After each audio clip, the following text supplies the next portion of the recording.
But চোখটায় আরেকটু wave দাও এইরকম করে দাও, যাতে দূর থেকে অডিয়েন্স বুঝতে পারে। অডিয়েন্স?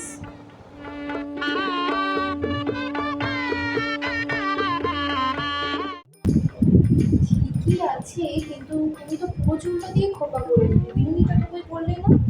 এই হেয়ার স্টাইলের সঙ্গে বিনুনি একদম যাচ্ছে না। নাচের সময় তো ভালো লাগে, তাহলে বিয়েতে কেন লাগবে? নাও, শুধু ফিক্সারটা দিলেই ডান, দেখে নাও আয়নায়। আরে আর একটু ব্লাশ দাও, গালটা তো পুরো খালি একেবারে, হাসলে বোঝা যাবে না তো, এক্সপ্রেশনটা তো ইম্পর্টেন্ট নাকি? ফুলগুলো বার করো দেখি। দাঁড়াও, এই এ বাবা, এটা কি? এটা তুমি বিয়েতে পরবে নাকি?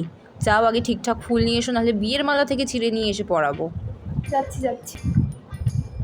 শোনো না গো, বলছি এইসব সোনা টোনা পরার থেকে না আমার কাছে ভরতনাট্যমের গয়নার একটা এক্সক্লুসিভ সেট আছে, তুমি ওইটা প্লিজ পরিয়ে দাও না, মাকে বলো যে এটা ভালো লাগছে না আমার, ওইটা বেশি ভালো লাগছে। মানে? ভালোই সাজিয়েছো, কিন্তু তোমায় আমি যে লুকটা শেয়ার করেছিলাম না আমার কম্পিটিশনে, ওইটার মতন হয়নি।